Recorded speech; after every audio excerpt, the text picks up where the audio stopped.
Sir আমি আর বাঁচতাম না sir.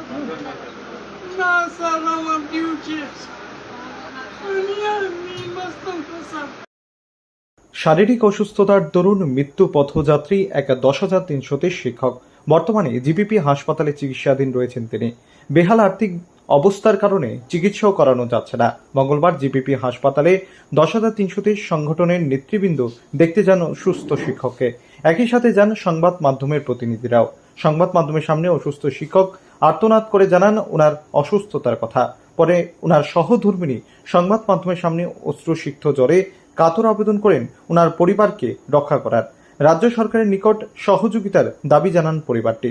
সংবাদ মাধ্যমের সামনে শুধুমাত্র নিজ পরিবারের কথাই বলেননি ওই অসুস্থ শিক্ষকের সহধর্মিণী, বরং 10,330 শিক্ষক পরিবারের সকলের কথাই উল্লেখ করেন। জানান সকলেই আর্থিক দৈন্য দশার দরুন শিকার, তাদের বাঁচাতে এগিয়ে আসুক সরকার, সেই দাবি জানান তিনি। আমি চিকিৎসা করতে পারি না, লিভারের অনেক ওষুধের প্রচুর দাম। চাকরি থাকাকালীন আমি যাওয়াই পারছি, আমি চিকিৎসা করছি। আমি চাকরি যাওয়ার নিজের সংসারে চালাইতে পারি না, তাই অসুস্থ।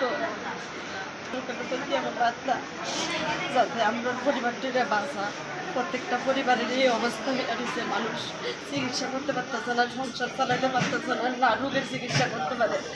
আমার রাজ্য সরকারের কাছে অনুরোধ থাকবো, প্রত্যেকটা পরিবার যেন বাঁচে, তাই একটু মানিক সরকার যাতে একটু দেহে, মানিক সাহেব আমার অনুরোধ থাকবো প্রত্যেকটা পরিবারের যাতে তাই একটু দেখে।